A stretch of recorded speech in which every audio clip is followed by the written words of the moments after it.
صباح الخير. Mes chers consoeurs, mes chers confrères, bonjour, bienvenue au deuxième congrès MG. C'est vous qui donnez tous les encouragements pour MG pour aller de mieux en mieux. Donc de prime abord, je tiens à remercier le professeur Chehbouni d'avoir répondu à l'invitation de MG, malgré la contrainte ton. Beaucoup de contraintes finalement, on n'a plus qu'une contrainte. Donc j'ai l'immense plaisir de présenter le professeur Mohamed Chehbouni, qui est professeur agrégé en traumatologie à l'hôpital Khalifa à Casa. En même temps, il est chef de centre de simulation de l'université Mohamed VI et bien d'autres activités. De toute façon, s'il a d'autres choses à rajouter, donc c'est un plaisir de vous présenter le professeur Chehbouni pour traiter l'épaule douloureuse. Merci. Salam alaikum. Tout d'abord, je remercie le comité pédagogique du MG Maroc pour le choix du thème d'abord et aussi pour l'invitation. Pour l'anecdote, j'ai raté l'avion hier.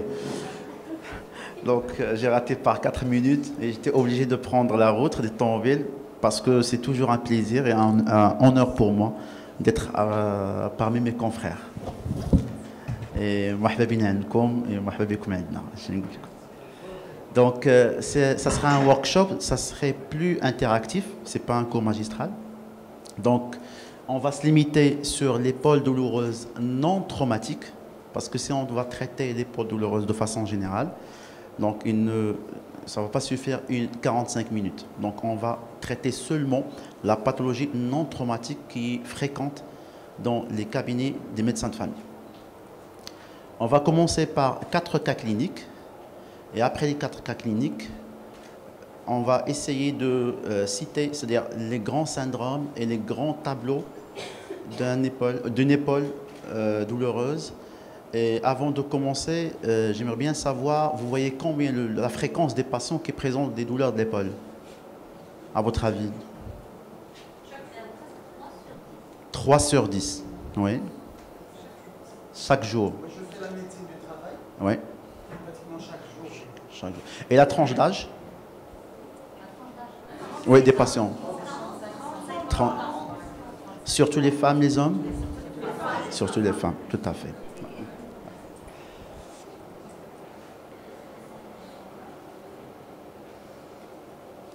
Donc, la pathologie douloureuse de l'épaule non traumatique, c'est une pathologie de plus en plus fréquente dans notre quotidien, surtout avec le vieillissement de notre population. Le diagnostic est surtout clinique.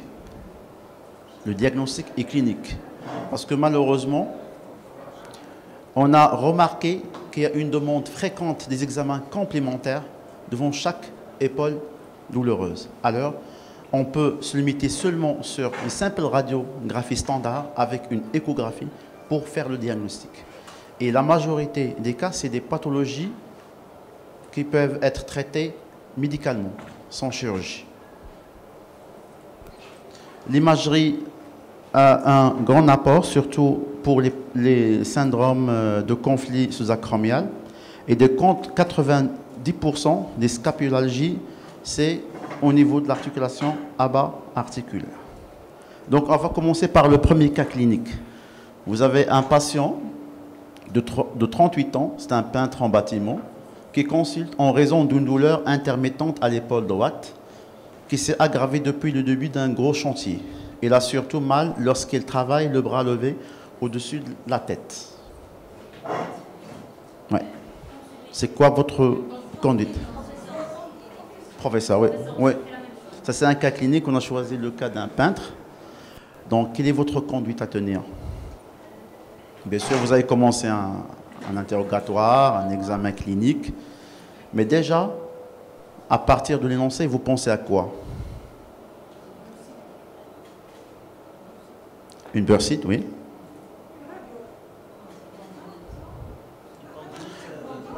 Une tendue de la coiffe, oui.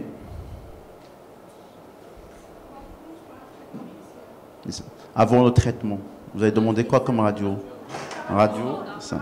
Très bien, donc on va voir après les cas cliniques. Donc, deuxième cas clinique, une patiente de 52 ans. C'est une femme de ménage. Elle a mal à l'épaule depuis de nombreuses années. Toutefois, sa douleur est différente depuis quelques mois car elle empêche de soulever les objets. Donc, c'est une douleur qui est chronique depuis plusieurs mois, qui s'est aggravée avec un déficit, c'est-à-dire d'abduction. C'est-à-dire, 52 ans. Elle est encore jeune. Tendinite calcifiante, oui. Capsulite. Oui, l'âge, oui. Donc, on peut évoquer tous les diagnostics. Très bien. Donc, le troisième cas clinique, une patiente de 53 ans qui ressent une douleur à l'épaule droite et une raideur depuis 4 mois. Elle a de plus en plus de difficultés à accomplir ses activités quotidiennes, notamment attacher son soutien-gorge. Au départ, la douleur était au premier plan. À présent, toutefois, c'est surtout la diminution de sa mobilité qui la gêne.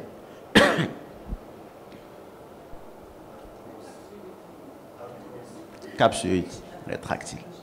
Ouais. Parce que l'élément qui s'ajoute ici, c'est la raideur articulaire. Le quatrième cas clinique, une patiente de 42 ans qui souffre d'une douleur grave à l'épaule gauche, apparue spontanément il y a quelques jours. Cette douleur diffuse, présente lors de tous les mouvements de l'épaule, l'empêche de dormir la nuit. Donc c'est une douleur inflammatoire. Ouais.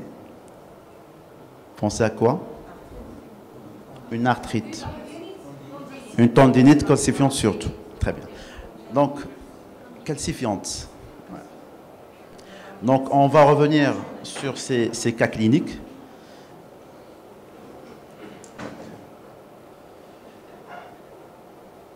Donc, on peut définir, pour vous, l'épaule, c'est une articulation. C'est une région plutôt. Elle est composée de combien d'articulations, à votre avis, au niveau de l'épaule? 5. C'est ça. Ouais. Parce que malheureusement, pour la plupart des gens, l'épaule, c'est l'articulation scapulo-humérale. Alors l'épaule, on parle d'un complexe articulaire et pas une seule articulation. L'épaule, elle est constituée par 3 vraies articulations, dont la principale, c'est l'articulation huméro-scapulo-humérale. C'est la principale articulation parce que la grande mobilité se passe au niveau de cette articulation. Vous avez l'articulation acromio-claviculaire, l'articulation sternoclaviculaire. On les appelle des vraies articulations. Pourquoi? Parce qu'il y a des surfaces articulaires et des moyens de stabilité. Et vous avez 3 fosses. C'est le mouvement, c'est-à-dire le plan de glissement entre l'omoplate et la face dorsale du thorax. Parce que si on bloque, lorsque vous examinez un patient, si vous bloquez la scapula, il ne peut pas faire l'abduction à 180 degrés. Elle est limitée à 90 degrés. Et vous avez la deuxième fausse articulation, c'est le plan de glissement de la tête sous l'acromion quand vous faites l'abduction. Donc il est nécessaire de garder dans la tête qu'au niveau de l'épaule, il y a 5 articulations. Donc quand vous allez examiner l'épaule, c'est les 5 articulations et pas seulement l'articulation scapulo-humérale. Donc, les caractéristiques de cette articulation, c'est une articulation qui est très mobile. Mais malheureusement, elle est superficielle. Donc, elle est exposée surtout à des pathologies dégénératives et des pathologies d'instabilité. C'est pour ça que le premier site des luxations, c'est au niveau de l'épaule. Premier site des pathologies dégénératives, que ce soit, bien sûr, les tendinopathies dégénératives ou bien les ruptures, c'est surtout l'épaule.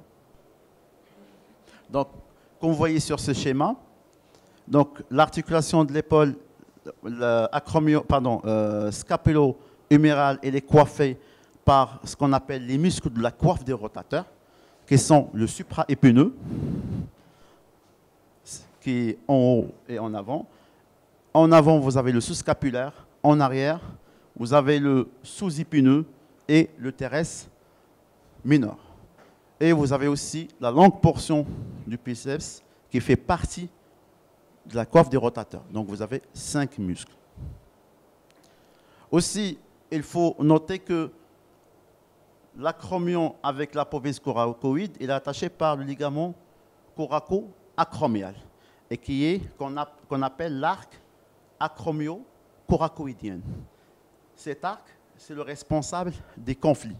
Donc, lorsqu'on demande des radios de l'épaule face et profil, il faut surtout mesurer l'espace sous-acromial entre l'acromion et la tête. Huméral, bien sûr. Donc, le diagnostic clinique d'une épaule douloureuse passe d'abord par un bon interrogatoire et suivi par un bon examen clinique qui commence tout d'abord par une inspection, la palpation.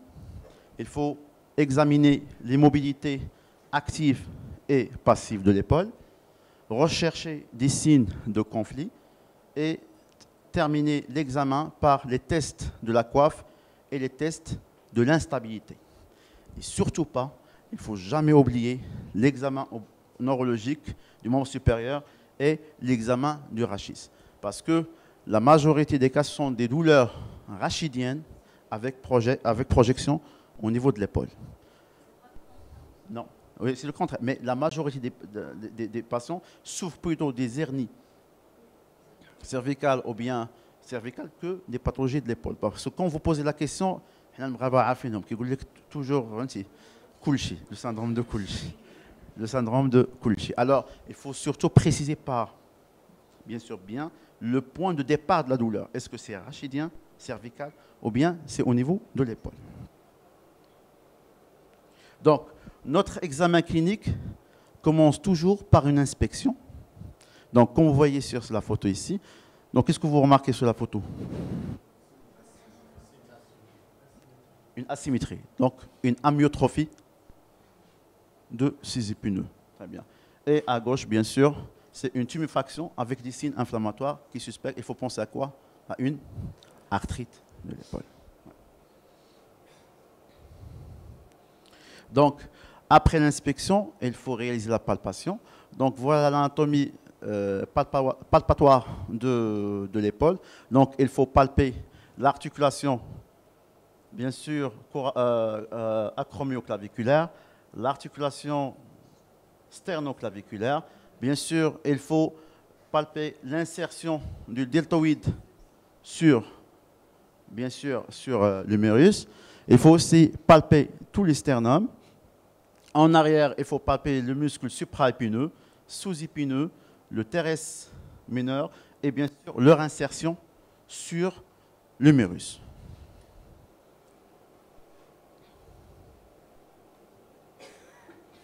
Après la palpation, il faut étudier bien sûr les amplitudes articulaires dans les 3 plans, c'est-à-dire dans le plan bien sûr frontal, vous avez l'abduction qui allait jusqu'à 180 degrés, l'adduction entre 45 jusqu'à 50 degrés,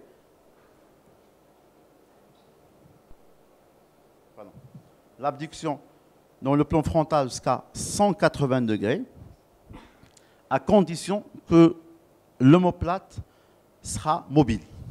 Parce que pour un patient, comme j'ai dit tout à l'heure, si on bloque l'omoplate, il peut réaliser que 90 degrés. Donc un patient qui n'arrive pas à continuer l'abduction jusqu'à 180 degrés, toujours penser à un problème scapulo-thoracique aussi. Donc dans le plan sagittal, c'est l'antépulsion, la rétropulsion. Et bien sûr, dans le plan transversal, c'est les rotations externe, la rotation interne. Et il y a la rotation interne, c'est-à-dire coude au corps, la rotation interne avec une abduction à 180 degrés et la rotation externe et interne avec la main derrière le dos. Pardon. Après l'étude des amplitudes articulaires, il faut toujours regarder la cinétique de la scapula, c'est-à-dire le suivi, le mouvement de la scapula de l'interne vers l'externe lors du passage du mouvement de l'adduction vers l'abduction. Donc après l'étude de la mobilité active et passive, on passe au test des tendons de la coiffe. Seulement, si vous avez une limitation des mouvements passifs et actifs, c'est-à-dire le patient n'arrive pas à faire la mobilité active et vous n'arrivez pas à faire la mobilité active, passive, on ne peut pas faire les tests. Vous êtes d'accord? Donc on ne peut pas faire les tests de la coiffe. Donc il faut penser en premier à une capsulite rétractile. Donc si vous avez une limitation de mouvement actif et passif, donc il faut penser à une capsulite rétractée. Ce n'est pas la peine de continuer à faire les tests de la coiffe et les tests de conflit sous-acromial. Donc les tests de tendons. Donc on a dit, comment on dit, on a le supraépineux, l'infraépineux, le terrestre meneur, vous avez le sous-scapulaire et longue portion de biceps. Pour chaque muscle, il y a un test spécifique. Donc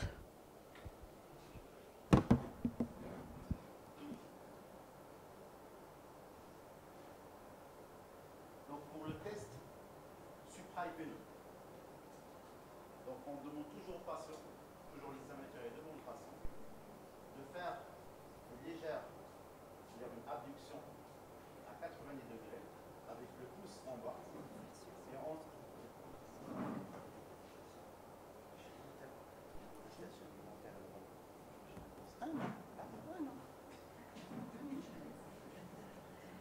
Donc, toujours on demande au patient de faire une abduction à 90 degrés, pouce en bas. On lui demande de soulever les deux mains. S'il arrive avec douleur, c'est une tendinopathie. S'il n'arrive pas, c'est une rupture. Il faut faire la différence.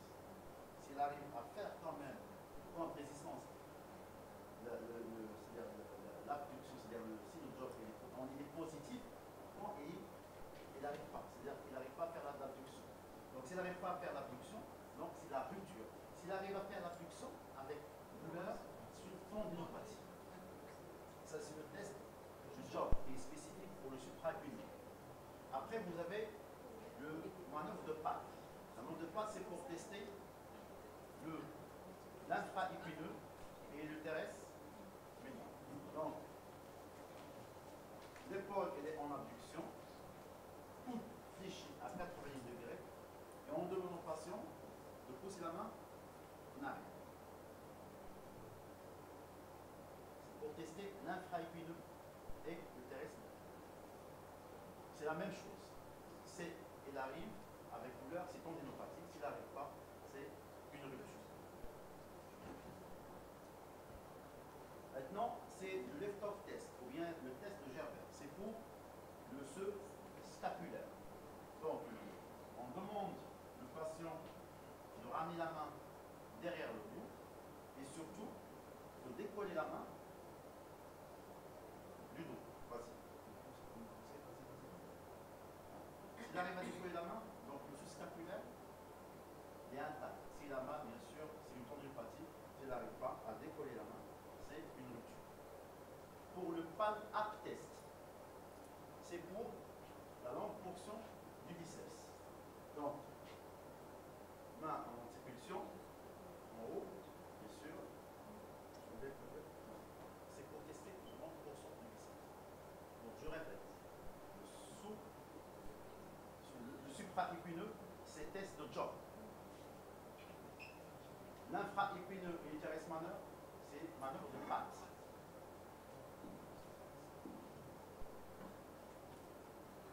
Pour le palm up test, c'est biceps. Pour le sous-scapulaire, l'effort test, c'est décoller la main du dos. C'est le test de Gerber. Est-ce que c'est clair pour tout le monde? Donc, Gerber ou bien l'effort test. Donc, après l'étude, bien sûr, on a commencé à étudier la mobilité active passive, suivi par les tendons, le testing de la corde du rotateur. Et il faut chercher des manœuvres de conflit. Et il y a deux types de conflits. Il y a le conflit. C'est quoi un conflit? Un conflit, c'est-à-dire un accrochage qu'on fait tout le moment. C'est le tendon d'un muscle qui va s'accrocher soit sous l'acromion, soit sous la coracoïde. Donc quand vous faites l'abduction, bien sûr, et il y a le tendon du supra-épineux qui vient s'accrocher sous l'acromion. Donc quand vous faites ces manœuvres et le patient est la mal, c'est-à-dire qu'il y a un conflit entre le tendon et l'acromion, ou bien l'apophyse coracoïde. Donc il y a trois tests. Le test de Hawkins, le test de Yukun et le test de Neer. Donc pour le test de Hawkins, donc abduction à 90 degrés, coude fléchi à 90 degrés, on fait une manœuvre de rotation interne, externe. Donc, si le patient est a mal, c'est-à-dire qu'il y a un conflit entre le tendon supra-épineux et l'acromion. Est-ce que c'est clair? Donc, après, vous avez le test de Neer. C'est la même chose. C'est toujours tester le supra-épineux avec l'acromion. Donc, abduction, bien sûr, avec une antipulsion et un fait mouvement de rotation externe. Si le patient est a mal, donc il y a un conflit sous acromion. Pour le test, c'est-à-dire pour étudier le conflit sous l'apophyse coracoïdien, donc c'est le test de Yukun. Donc on demande au patient de soulever le coude. Est-ce que c'est clair pour vous? Non, le 27 est fou. Non, c'est beau. Donc pour les tests de conflit étroit, soit un conflit sous-acromial ou bien sous l'apophyse coracoïde. Donc pour l'acromion, c'est le test de Hawkins et le test de Neer. Pour l'apophyse coracoïde, c'est le test de Yukun.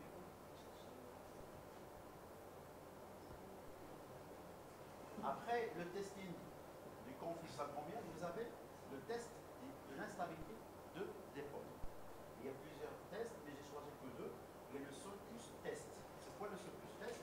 Donc vous tirez, donc il faut bloquer bien sûr, comme vous voyez, il faut bloquer l'épaule en haut et tirer le membre supérieur vers le bas. Si bien sûr vous avez une dépression entre l'acromion ou bien l'acromion et la tête, c'est-à-dire que le test est positif. C'est le test sulcus test. Et vous avez le test d'appréhension. Donc, il faut bloquer la scapula, abduction à 90 degrés et pousser la tête en avant. Le patient ne vous laisse pas continuer la manœuvre parce qu'il rêve. C'est ce qu'on appelle le test d'appréhension. Une fois, c'est-à-dire vous passez à 90 degrés, rotation externe, vous poussez et ne vous laisse pas. Ça, c'est le d'appréhension. Et bien sûr, vous avez le test de terroir antérieur, terroir postérieur. Donc,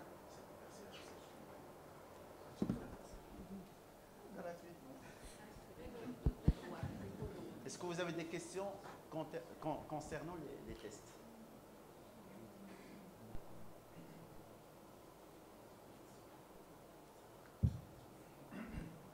Donc, je récapitule. Donc, pour l'examen d'épaule, on commence tout d'abord par l'examen de la mobilité. Active, puis passive.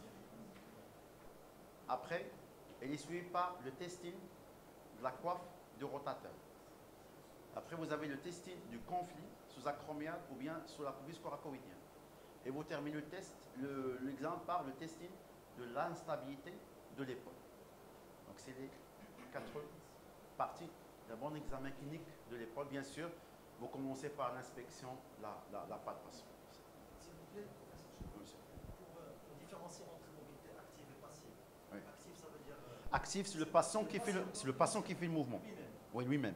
Passif, c'est l'examinateur. Ouais. C'est pour ça que dans la majorité des cas, vous trouvez des amplitudes articulaires lors de la mobilité passive que par l'actif. C'est normal, parce que c'est l'examinateur qui fait le mouvement. Ah bah, oh. Donc, à la fin de l'examen clinique, bien sûr, il faut examiner le rachis, bien sûr, et un examen neurologique. Vous complétez, bien sûr, un examen du membre supérieur. Vous avez 3 tableaux cliniques. 3 tableaux cliniques. Soit une mobilité active et passive anormale, les deux. Soit vous avez une mobilité active, passive qui est normale, active qui est douloureuse, ou bien vous avez une mobilité active et passive qui est normale. C'est les trois grands chapitres sémiologiques. Soit une mobilité passive et active normale, soit mobilité active anormale et mobilité passive normale, ou bien une mobilité active et passive anormale. Dans le premier tableau sémiologique, une mobilité active et passive anormale, il faut penser à 2 choses. Soit l'épaule est hyperalgique, pensez à 2 diagnostics. Une tendinopathie calcifiante ou bien une bursite. Si l'épaule est indolore, c'est-à-dire ce n'est pas vraiment une épaule hyperalgique, c'est la capsulite rétractile. Est-ce que c'est clair pour tout le monde? Dans le deuxième tableau sémiologique, une mobilité active qui est douloureuse et une mobilité passive qui est normale, pensez à soit un conflit sous-acromial ou bien une rupture tendineuse. En cas d'une mobilité active et passive normale, donc le problème, ce n'est pas au niveau de l'épaule, c'est soit une lésion ou bien une arthropathie acromioclaviculaire ou bien un problème rachidien, neurologique surtout. Est-ce que c'est clair pour ces 3 tableaux? Pas de questions. Très bien.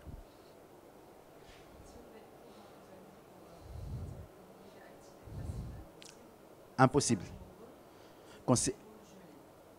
Non, la phase chronique, oui. Parce que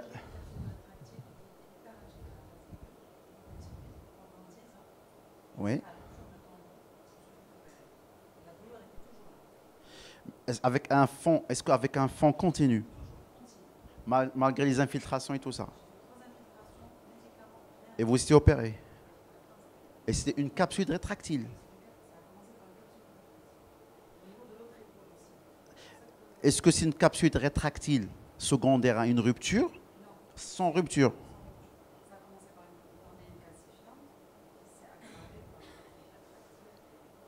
Donc une tendinocation qui s'est compliquée, c'est aggravé par une rupture. Par une rupture, pas par une capsule, par une rupture. Parce que la définition d'une capsule rétractile, c'est la capsule qui se rétracte. C'est parce que diminution du mouvement. C'est pour cela, s'il vous plaît, il ne faut jamais trop immobiliser les sujets âgés.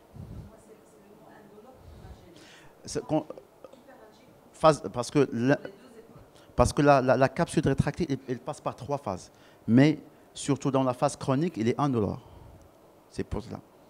Mais généralement, les capsules rétractiles sont secondaires, pas une rupture. C'est-à-dire, elles ne causent pas une rupture. C'est les tendinopathies calcifiantes qui se compliquent après par des ruptures. Pourquoi? Parce qu'ils créent un conflit sous-acromial.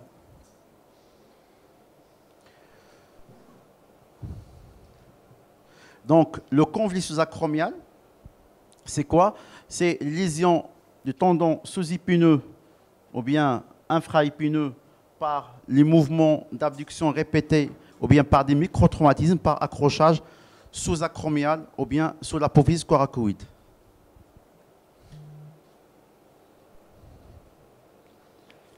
Donc, on voit ici, donc ça c'est une rupture, ça c'est une vue arthroscopique. Ici c'est la tête humérale, la scapula, la cavité clinoïde, ça c'est le tendon, longue portion de biceps. Et ici vous avez la rupture du supra-épineux. C'est quoi le traitement, à votre avis? Vous recevez un patient, vous suspectez un conflit sous-acromial. Au début. Vous ne demandez pas d'examen complémentaire? Radio de quoi? L'épaule? Face, profil. Très bien. Qu'est-ce que vous voyez sur la radio?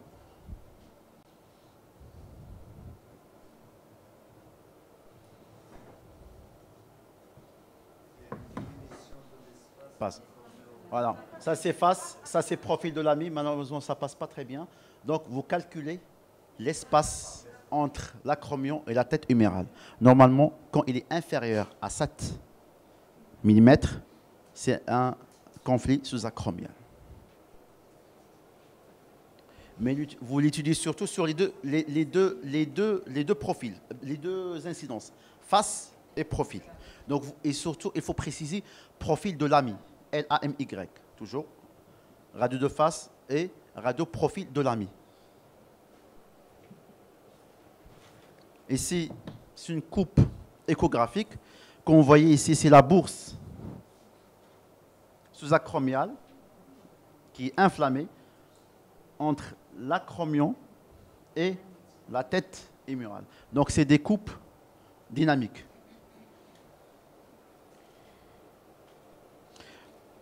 Si vous trouvez une rupture à l'échographie, il faut bien sûr demander l'IRM à la recherche d'une rupture et aussi pour étudier le degré de rétraction du tendon de la coiffe. Il est préférable de les demander en même temps. Ouais.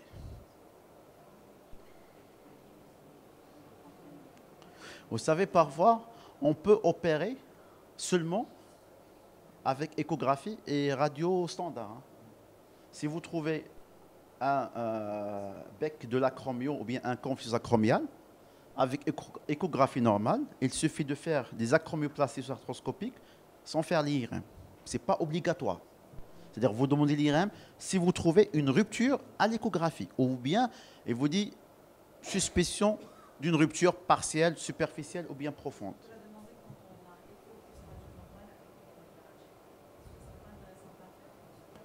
Qu'est-ce qu'elle va vous ajouter de plus?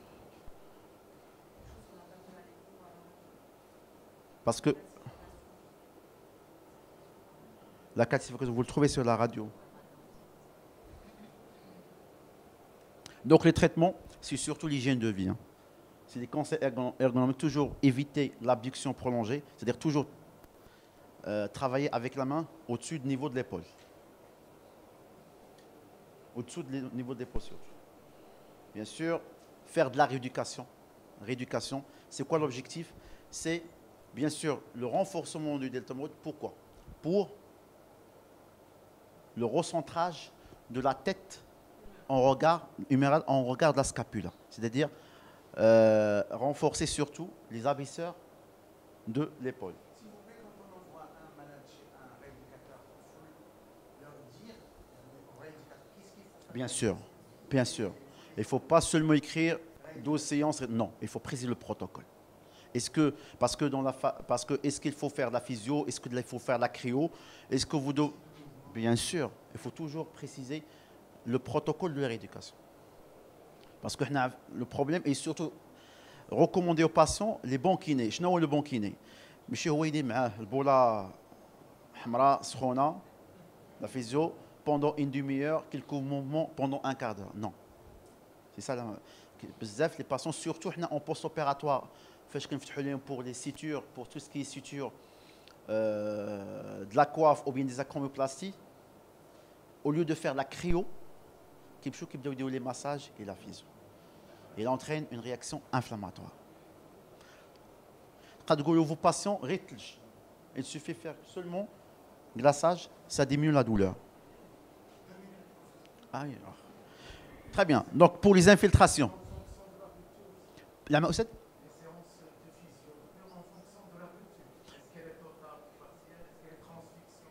bien sûr, ça c'est un grand chapitre. J'ai pas voulu le détailler parce que par exemple pour les sujets âgés qui ont une rupture, on les opère pas.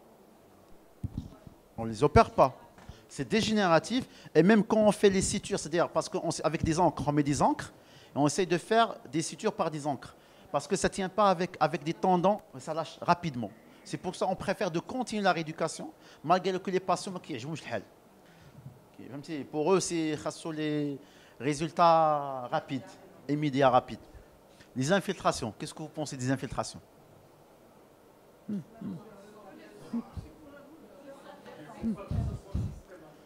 Très bien. C'est ça. Ah. Pas systématique, s'il vous plaît. Pas systématique et surtout, évitez, sincèrement, les corticoïdes. Je préfère que vous faites l'infiltration à la PRP que faire corticoïdes. C'est ça, madame. Et surtout avec saut éco-guidé. Éco-guidé. Avec l'échographie, éco-guidé. Ah. Parce que le risque infectieux, c'est très élevé. Ah. Et quand vous avez une arthrite de l'épaule, parce qu'on avait deux cas. Ce n'est pas le médecin, c'est des rhumatologues qui ont fait. C'est-à-dire qu'il a infiltré, le problème qui est infiltré sur une lésion cutanée. C'était ça le problème. Il avait massé, il avait appliqué une pommade, je ne sais pas quoi. Il avait une éruption cutanée. Et il a infiltré. Ah, donc il a introduit. Donc c'était une arthrite. On a carrément. C'était une désarticulation. Carrément, parce que sinon c'était une faciette nécrosante de tout le membre supérieur. Bien sûr. Ouais. Le PRP, oui, il n'y a pas de problème. La PRP, bien sûr, aide beaucoup, surtout dans les lésions superficielles. Quand vous avez une lésion superficielle, monsieur Moudé, j'ai dépassé le temps. Donc, quand c'est des ruptures superficielles, c'est très bénéfique la PRP. Bien sûr, la chirurgie, c'est l'acromioplastie par le shaver, c'est-à-dire enlever la partie saillante de l'acromie. On passe rapide. Pour les tendinopathies, les tendinites calcifiantes, c'est surtout les diabétiques, les femmes. Le traitement, voilà, donc radio simple peut suffire. Comme vous voyez, c'est des calcifications. On regarde du tendon, de l'insertion du tendon supra-épineux. Alors le traitement, les anti-inflammatoires, une infiltration sous-acromiale, stéroïdien systémique. Pour les rhumatos, oui, pour les traumatos, non, sincèrement. Et surtout, c'est la physiothérapie. Pour la capsule rétractile, le traitement, c'est surtout la rééducation, la rééducation, la rééducation. Et mon dernier message, c'est que dans 30 cas, c'est-à-dire dans les 2 tiers des tumeurs pulmonaires diagnostiquées tardivement et au départ étaient diagnostiquées pour des douleurs de l'épaule, des bursites ou bien des tendinites. Donc, s'il vous plaît, quand vous avez une épaule douloureuse, pensez quand même au poumon. Et aussi, pensez à un problème cervical. Merci. Merci beaucoup. Là, au contraire, parce qu'on a démarré en retard. Merci beaucoup. Merci beaucoup. On aurait aimé qu'il y ait des questions, mais malheureusement, contrainte de temps. Je vous dis encore une fois, merci, professeur Ramini. Merci beaucoup à l'audience. Merci d'être venu si tôt. Il y a d'autres ateliers, d'autres séances plénières. Vous êtes les bienvenus. Merci beaucoup et à tout à l'heure.